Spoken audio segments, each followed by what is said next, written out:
তো আপনাকে ঈশ্বরের কাছে আসতে হবে।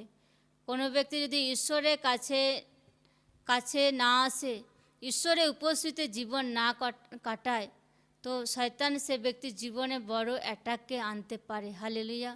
তো আপনার জীবনের সুরক্ষার, আপনার জীবনের ব্লেসিং আপনার উপর নির্ভর করছে।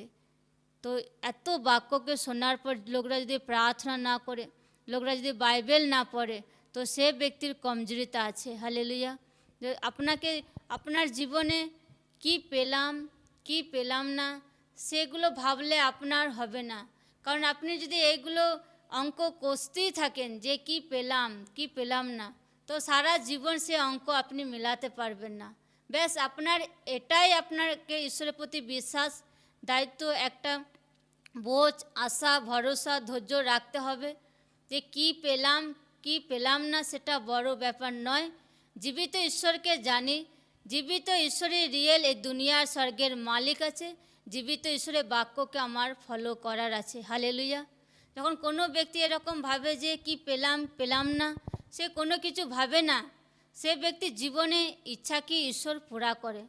আর কোনো ব্যক্তি সে চালাক আছে, নিজেকে চালাক মনে করে যে আমি কি পেলাম, বীজ বুনে আমি কি পেলাম, প্রার্থনা করে আমি কি পেলাম, যদি শুধু ফায়দা খোঁজে, তো সে ব্যক্তির জীবনে কোনো দিন ব্লেসিং আসে না। হালেলুয়া।